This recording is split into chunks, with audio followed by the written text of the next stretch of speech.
ito ay exposition ng Second Corinthians or ng Corinthians.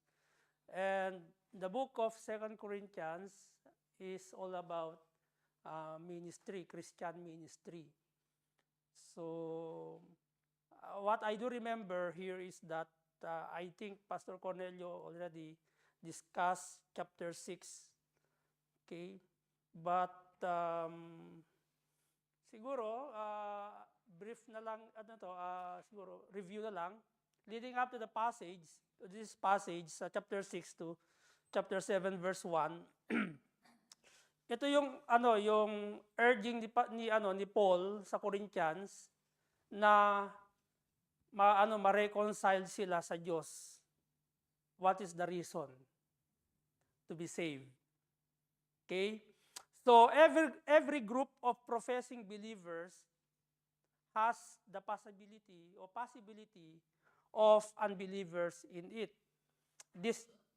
That is totoo naman po talaga 'yon. That is the reality. Not all the believers or all attending church or inside of the church are believers. There is a possibility that they are just professing. Yung professing, salita lang. Okay? Na Kristiyano, but they are not possessive. Magkaiba po yung professing at yung possessing. Okay? So this church was a mix. Many believers and some who abandoned Paul to follow false teachers. We have been experienced that. Okay? For how many years? They were in danger of chapter 6 verse 1b. Kaya sabi according to Paul in your Bible, please turn it to 2 Corinthians chapter 6 verse 1b. Or yung bang pag sinabi 1b po yung next sentence po yan. Okay? So we then, basahin ko na lang po siguro chapter 6 verse 1. We then as workers together with him beseech you that ye receive not the grace of God in vain. So ibig sabihin, sinasabi ni Paul dito, mga kapatid, no, if you listen into your respective areas o outreaches, na yung pong mga sumama doon sa false teachers and every Friday we have a doctrinal lesson regarding separation. Isa po sa tinatackle namin ngayon is yung false teachers and apostates. Okay? So they are in danger having received God's grace in vain. Parang nung ikaw ay tumanggap sa Panginoon, hindi siya wholeheartedly, hindi siya volitionally. Okay? Parang ginamit lang natin yung emotional. So dapat hindi natin tinanggap ang biyaya ng Diyos sa walang kabuluhan. Dapat may kabuluhan. So, who should we listen to? Who should we open our hearts to? Actually, yung tema ng chapter 6, verse 3 to chapter 7, verse 1, ang tema po niya, the overall thematic truths, is that open your heart to God's true servants, not unbelievers. Actually, natakil na po namin to lesson po nung August 31 pa ito, dito sa Sharjah. So, and now, I think we stop in chapter 8. And I shift the Sunday school lesson. Tinuturo po namin ngayon yung ating pong church bylaws. Okay, para po ma-inform ulit. Kasi I think it's been how many years na po yata yung bago nagturo, yung after na nagturo si Pastor Cornelio. So, yun. And then, ulitin ko po, yung overall truth, thematic truths po ng 2 Corinthians chapter 6, verse 3 to chapter 7, verse 1, I open your heart to God's true servants, not to unbelievers. Kadalasan, ito po ang nangyayari, reality. Mainam pa yung mga unbeliever na pagsasabihan ng believers ng kailang hinaing. Di ba? Kaya mapapansin nyo, kahit sa trabaho, yung mananampalataya, nagsasabi siya ng kanyang hinaing. Doon sa open siya sa iba hindi doon sa God's true servants. Ano ba yung God's true servants? First and foremost, in our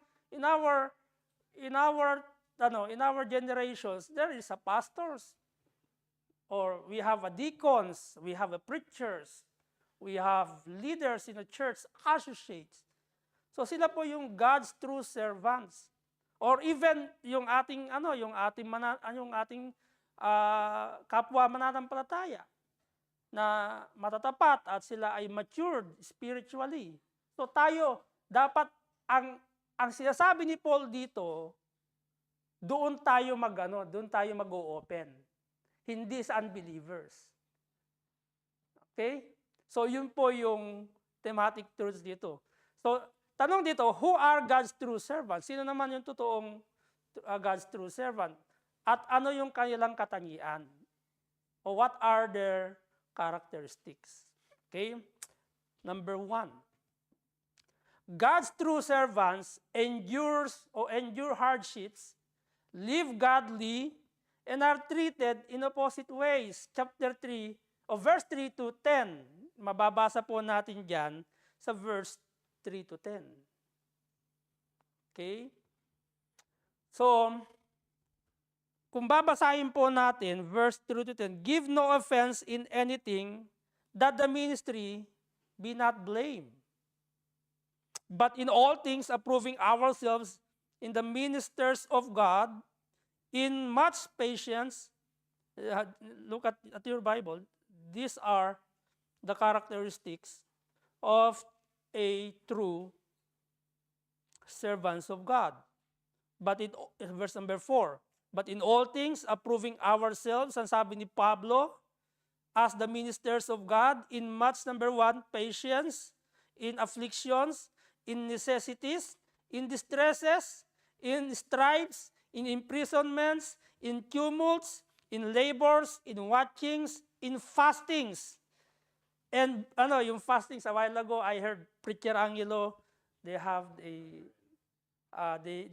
great in needs. Okay? So what they do is they fast, prayer and fastings. Okay?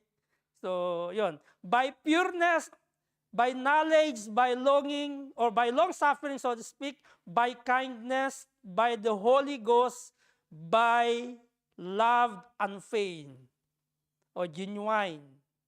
Okay, yung nakikitang pag-ibig, hindi lang po ito, I love you by words, but genuine, unfeigned. Okay? Real or sincere. Yun sa verse 6 na sinabi ni Pablo na unfeigned. Verse number 7, by the word of truth. Ito papasok yung mga nagtuturo. Marami kasi po nagtuturo, ginagamit ang pulpit. They teach the word of God, not inaccurate. Out of context, flowering words. Okay, I will not blame them, but itong mga sinasabi ni Pablo, by the word of truth, by the power of God, by the armor of righteousness, on the right hand and on the left, by honor and dishonor, by evil report and good report, as deceivers and yet true, as unknown and yet well known, as dying and behold, we live as a chastened and not killed, as sorrowful yet always rejoicing, as poor yet making many rich, as having nothing, and yet possessing all things. So, sa verse 3 to 10, Paul describes the evidence, ito yung ebidensya, that he is a true servant of God as the reason why the Corinthians should open their hearts to him. Halimbawa, yung mga pastors natin, yung mga senior pastor na, leader natin, wag natin silang pag-usapan. Listen very carefully, sa lahat po ng ating po churches, satellite missions and churches natin, wag po natin pag-usapan yung ating mga pastor. Kausapin po natin sila. Okay? Amen? So, yun yung reason why they should open their hearts to Him. Kapag may hinaing ka, wag niyo silang pag-usapan. Wag niyo pag-usapan yung leaders natin. Kausapin mo siya. I-confront mo siya. O kaya i-encourage mo siya. Amen? Remember that some Corinthians had been persuaded again, as I said in my introduction, by false teachers, criticism of Paul. Ito yung mga criticism ni Paul. Ano yung kinikriticize kay Paul? That he was not eloquent? Do you think Paul is rhetorical when he preached? No. Kaya nga nagkaroon ng division sa first Corinthians eh. Bakit? Si Apollos, he is a dynamite preacher. Ha? Dynamic pala, sorry. Dynamite tuloy. Hindi, pinapasaya ko lang kayo. Okay. Siya ay oratorical, saka dynamic preacher. Si Apollos, kaya nga nagkaroon ng preference yung mga yung mga preachers eh. Diba? Ako kay Apollos, ako kay Paul, kay Cephas, kay God. Diba? Kasi nga, si Paul hindi siya eloquent. Preach. Hindi siya impressive in appearance. Diba? Maraming mga Kristiyano ngayon, gusto impressive, gusto yung pastor pumupok ng pulpit. Diba? Gusto pag nag-preach, yung letter T na parang Russia T. Gusto yung pag nag-pronounce yung speaker, yung pastor, talagang yung boses ay talagang akala mo ay audible. Ay subukan nyo mag-audible voice. Kundi patayin kayo ng Panginoon. At makuha nung pastor na yun, yung glimpse of glory, na instead of God, nakuha nung pastor. Did you remember, nangyari kay Herod? Ang dinig ng mga taong bingi. Mga bingi yun eh. Okay?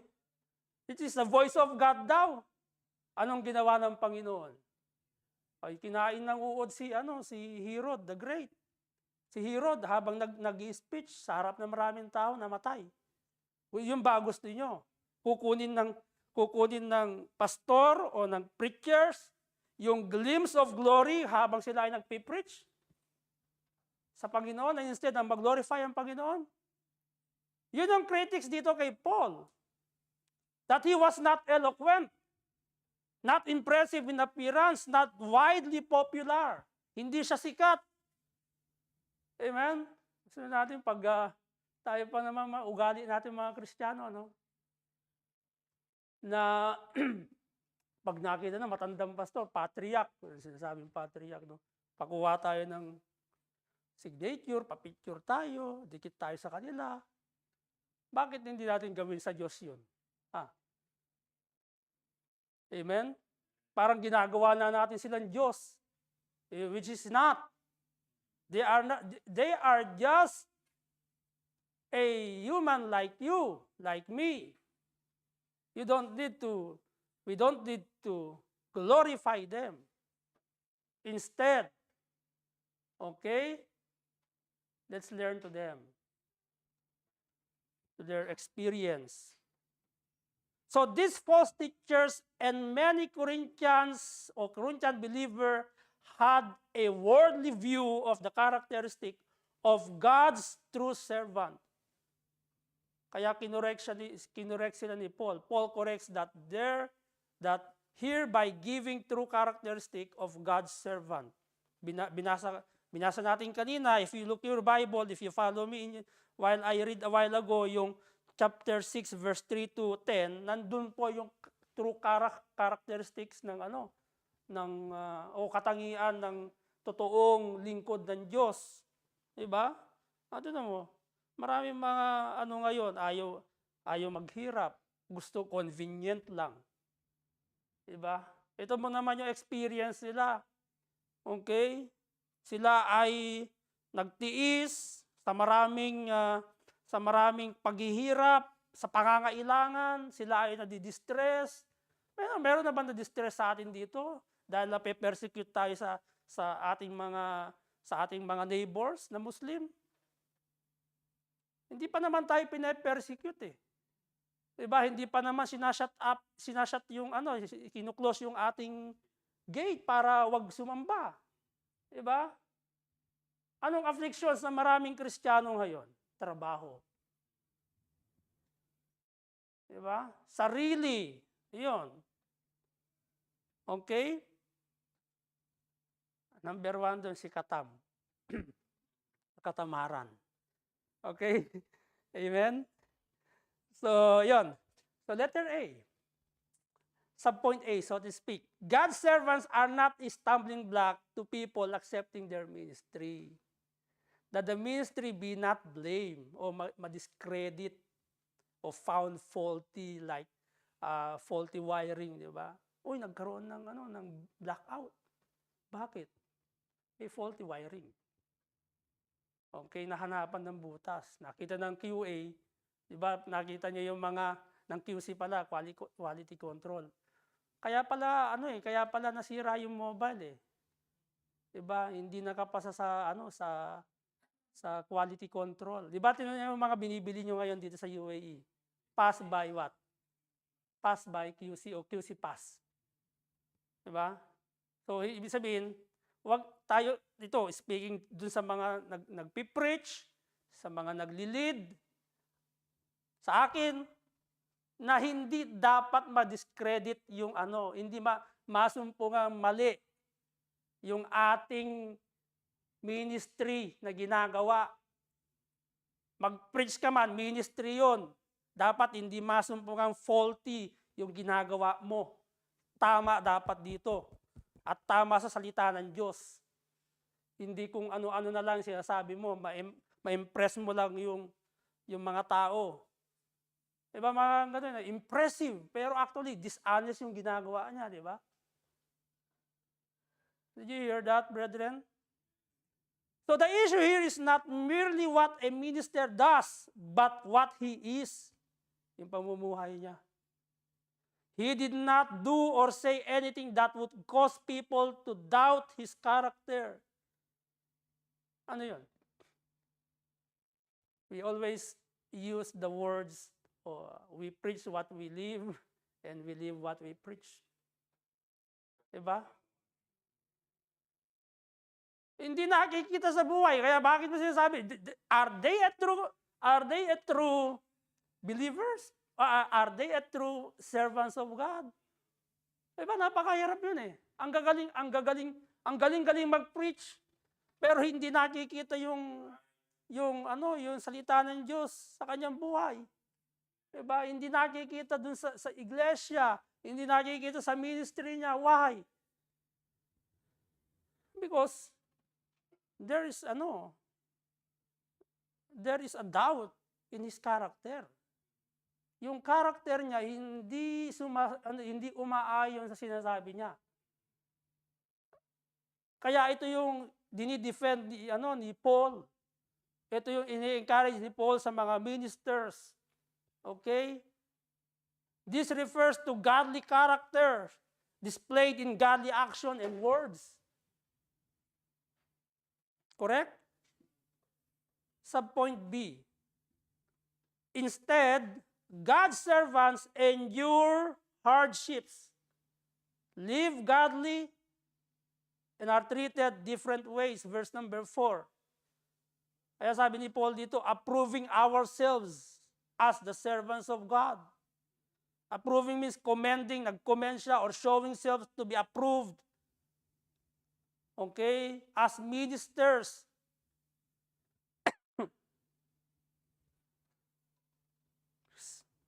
God's true servants endure hardship. Ano yung ine-endure ng God's true servants? Patience. Endurance of afflictions, hardships, distresses in verse number 4. Ano na nagdi-distress sa inyo? Utang.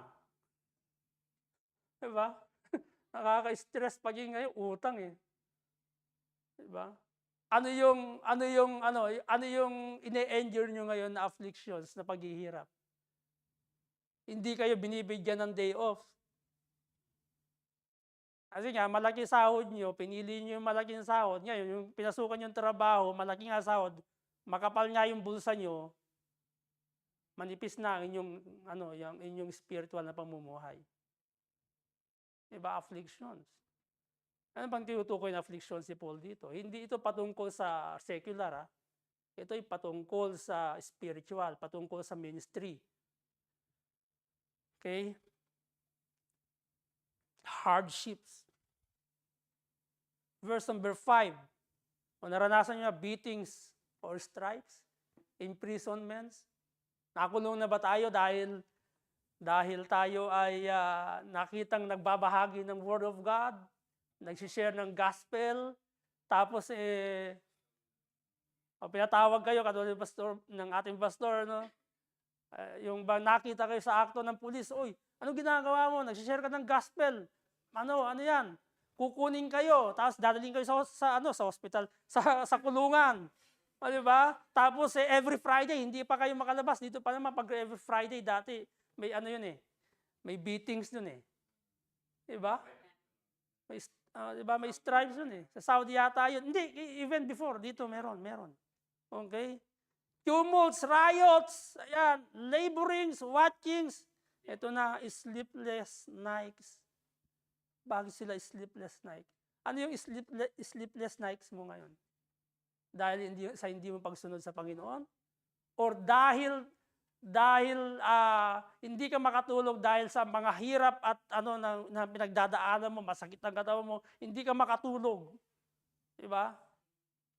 Ano yung sleepless nights mo ngayon? Tanungin kita, Kristiyano. Tayo mga Kristiyano, ano yung sleepless night natin? Patungkol ba sa ministry? Or patungkol yan sa pag-disobey mo sa Panginoon? Kinakausap ka ng Diyos, pero hindi mo ginagawa. Magkakaroon ka na, alam nyo, sa katotohanan, pagka ikaw ay sumusuway sa kalooban ng Diyos, hindi ka patutulugin ng Diyos. Dalawa lang klase sleepless night eh. Okay? Dito tinutukoy ni Pablo. Amen? Fastings or hunger. Ito yung fastings. Diba? Siyempre, wala nang makain sila po. Ano nang gagawin nila? Okay? Yung mga missionaries na sinusuportahan natin, minsan ini-skip natin. Do you think they are in good conditions? That's why we encourage you sa lahat ng mga sumusuporta ng missionaries, suportahan niyo po yung mga missionaries na yan. Hindi niyo alam, baka pag hindi kayo nagbigay, wala na pala silang makain. Wala silang support, walang dumarating na support sa kanila. Okay, walang pambili ng bigas, walang pambili ng man lang, bitchin man lang o asin man lang pandutdot. 'Di ba? Hunger. Ito yung mga hardships dito eh. Ng mga true servants, mga missionaries yan, they risk their lives to reach the unreached people. And yet, tayong mga Kristiyano na we are inconvenient. Hindi pa natin maibigay yung magkano yung 40 dirham, 50 dirhams sa buwan. Samantalang kung makakain kayo sa restaurant, umaabot kayo ng 500. Samantalang yung missionary, monthly lang yun, 50, 45. Ipagkakait pa ba natin sa kanila? Ano man nangyari kila Paul? Kaya sa later on, sa chapter 8 and 9, ina-encourage niya sila na ang mga Corinthian believers na suportahan yung pagbibigay. For what? Fellowship of the saints. Kasi maraming nagugutom na mga saints of God sa Jerusalem. Anong ginawa ni Paul? In-encourage na mangolekta tayo kasi ito ay dadalhin natin sa Jerusalem. Maraming mga gutom doon. Okay? So, fasting, hunger. God's true servants live godly. God's true servants commend themselves as God's true servants by in purity, okay, knowledge of God, His Word, long-suffering patience with others. Amen? Ano ba yung purity? Kalinisan. Knowledge of God. Studious. Ang dami ng mga galing ngayon Studious sa Facebook. Studious sa Mobile Legend. Studious sa Roblox. Okay, hindi studious sa salita ng Diyos. They don't have the knowledge of God. They just simply read the Word of God. They don't, kaya nga sabi ni, sino ba yung nagsabi doon? Nagbasa ng salita ng Diyos. They read the Word of God with what? With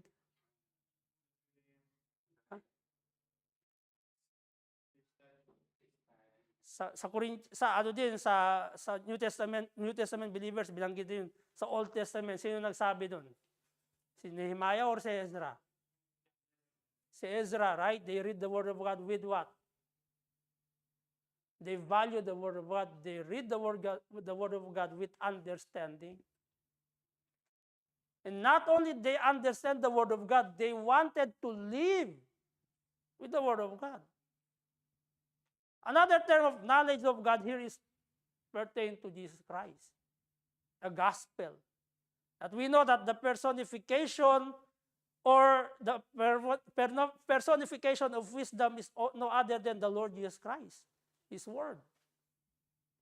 Okay? Kindness, the Holy Spirit, sincere love. In the word of truth, in the power of God in their lives, by the weapons of righteousness, for the right hand and the left, righteous means of ministry in all situations. Hindi nahaluan ng compromising. Okay, yung ginagawang righteous o yung sa ministry. Despite of bad situations, walang consistent si Paul na namumuhay sa salita ng Diyos. Consistent si Paul na inaalam niya, lumalalim yung kanyang pagkaalam sa Diyos at ipinamumuhay niya yon. Despite nung pinagdaanan sa verse 4 down to verse 10. Okay? So God's true servants are treated in opposite ways, 8 to 10. Ito naman, treated in opposite ways. So God's servants are treated in opposite ways. Verse 8a, by honor and dishonor, by evil report and good report, as deceivers, and yet true. Baka misinterpret nyo, yet, ang sinasabi, yet we are true. Hindi true yung opposite ways na sinasabi na sila ay kinikriticize, na si Paul ay tawag dito, greedy, hindi yun. Kaya nga ito, gusto niyang patutuhanan sa kanila na hindi siya nagtuturo ng false teaching, hindi siya nagte-take advantage ng kanyang authority as apostles. Okay? Ine-handle niya yung collections of the saints, yung pera ng maayos, dinidistribute yun sa mga mahihirap Kaya sinasabi niya dito, merong opposite ways. Ano yon? Dishonor, evil report, okay, good report, as deceivers, and yet we are true. Yun sa last phrase ng chapter 8, ng verse 8. Ang sabi ni Paul dito, yet we are true. Nagpapatuloy sila sa ginagawa nilang tama sa harap ng Diyos. Okay? Despite sa tingin ng tao, sila ay inaakusahan na may ginagawa silang mali. Okay? May ginagawa siyang mali. Pero nandun pa rin hindi guilty si Paul. Gusto lang niyang ipakita that they are still doing what is pleasing to God. Regardless as unknown, persona non grata, yet well known by God. Regarded as dying by persecution, yet behold, we live spiritually. Di ba? Kahit na pagod, naghihingalo na, dahil sa ginagawa sa ministry, but you look, the hope there of Paul, yet live spiritually. Hindi sila nabubuhay sa situation. Tayo mga mananampalataya, nabubuhay tayo sa sitwasyon eh. Pag may hirap, stop muna yung pagtatapat.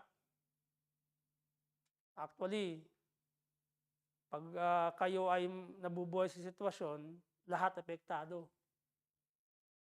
Minsan, nanakaw ninyo yung tithes ninyo, hindi kayo nag-o-offering kasi meron kayong, di ba? Meron kayong pangangailangan. So we live spiritually. So regarded as chastened, punished by authorities, yet not killed. We are sorrowful, yet always rejoicing. Ang sabi ni Paul. We are poor, yet making many rich. Amen? We have nothing, yet we are possessing all things. Verse number 10. Nakita nyo yan, mga kapatid. Sino ba ang nakinabang sa apostolic teachings? Hindi ba tayo? Apostolic teachings from Matthew to Revelation or to Jude. Okay? That's apostolic teachings. Sino ang nakinabang doon? Tayo. Pag sinunod natin yung apostolic teachings na yan. Okay? The spiritual reality is different, even opposite from outward circumstances. Ito naman po yun, di ba? Kanina sabi ko nga po sa inyo, iba yung spiritual reality sa outward circumstance. Magkaiba po yun. Opposite po yun yung tinatawag na opposite ways na sinasabi ni Paul dito. Okay? So, I do believe we will just have 6 minutes. 9:30 we will end our Sunday school lesson. And I hope that if you have any questions po or comments or anything, you can speak po. Just say, excuse me, Brother Jake, can I ask something? So if I can, why not? But if I can't, next time I will answer you. Meron po ba? Kasi number 2 na po tayo. So 5 minutes. Why should be our response to God's true servants? Why should be our response to God's true servants? Or what should be, Anong dapat nating tugon doon sa totoong lingkod ng Diyos? So, number 2, open your hearts to God's true servants, or open your heart to God's servant who speak openly to you. Diba? Kasi, I do believe, yung God's servants ay parang yung buhay nila, yung buhay nila ay open door. Nakikita. Okay? Walang sikreto, walang tawag dito, walang privacy, even so to speak. Okay? Wala talaga namang privacy yung mga ano eh, yung God's servants, di ba? May privacy ba sila? Wala. Kaya nga binanggit ni Paul dito eh. Ito yung sa verse ano eh, sa verse 3 to 10. Binanggit niya yung reality, yung nangyari. Wala siyang inilihim sa kanila. Pag may pangangailangan, sinasabi niya. Naglihim ba si Pablo? Hindi. Openly, speak to them. So, subpoint A, evidently, they open their hearts to false teachers. Instead of the true servants of God, they openly, they open to, their hearts to false teachers. Diba?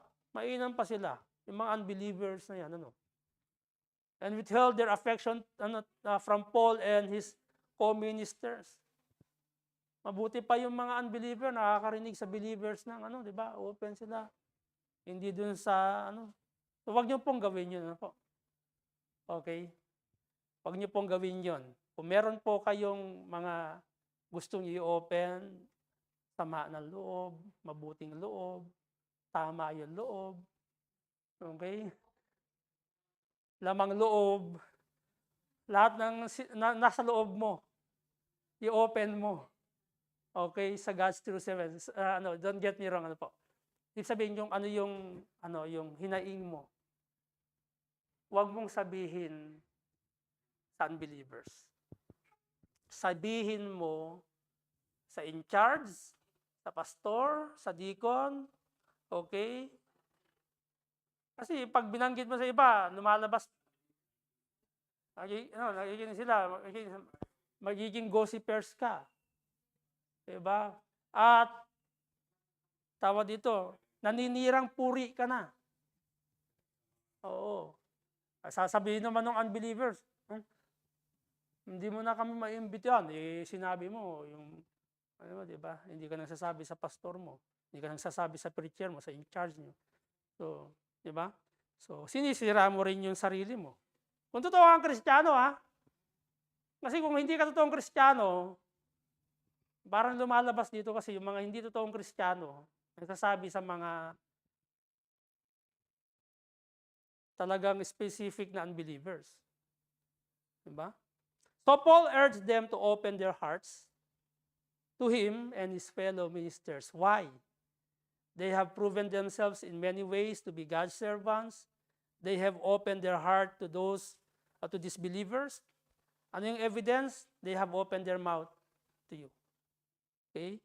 Ibig sabihin, walang secret yung mga ministers na ito, yung mga God's servants na ito.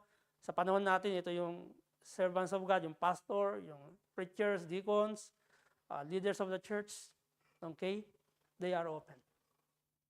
Meaning, they have spoken freely, openly to them about their situation, their motive, how they feel, their burden and concerns and desires for them.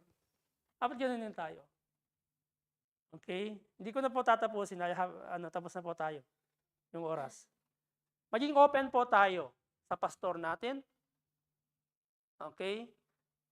Kung hindi mo masabi sa pastor, leader, yung preachers, yung deacons, okay, wag mong sabihin, i-open yung puso mo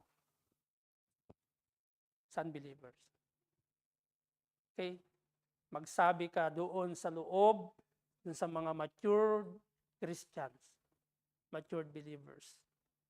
Okay? So that's, we'll end it there. Siguro, if God's been willing, Pastor Cornelio will continue the lesson. So, if there's, meron po ba tayong mga tanong, mga hindi na naunawaan? If you have, let me know po if I can answer. Let us see. But if not, siguro, aaralin ko muna para may maisagot ako sa iyo kung ano man yung tanong mo. Okay? Meron po ba? Tapos na po tayo, 9:31 na po. So after this, let's have a break. in our brethren, sa ating pong satellite, missions, and church, sa ating pong meron pa ba? Okay, kung wala na po, ay tayo po ay mag-pray. And after this closing prayer, let's have a break. Coffee break. Ano man yung break po na yan. Po. Tayo po ay mag-pray. Father God, in glory, once again, Lord, we thank you for teaching us this morning or this day. Oh Lord, we pray that may you continue to nourish us by your words. And para po, Panginoon, mamuhay po kami at lumakad po kami ayon sa iyong kalooban sa buhay po namin na ito'y kaaya-aya, Panginoon, sa iyong paningin. Tulungan niyo po ang bawat isa, Panginoon Diyos.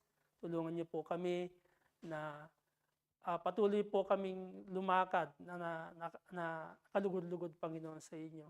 And Lord, may you continue to reach the needs or to meet the needs of our brethren, even in Switzerland, in Kuwait, in Abu Dhabi, in Al Ain, in Dubai, in our sending church sa Ras Al Khaimah, in Al Jazeera, and all the in charge, oh Lord, may you continue to empower them, continue to use them as a vessel for your glory, O God.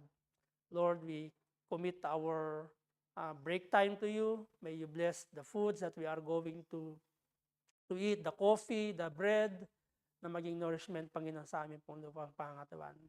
Lord, we pray that magnify your name in our midst. All these things we ask and pray in Christ, our Savior. Amen. Okay, good morning po sa inyo. Blessed Sunday to all, and let's have a break, coffee break. Ano man yung break po niyan. Wag lang pong KitKat. Have a break. Okay, God bless you po.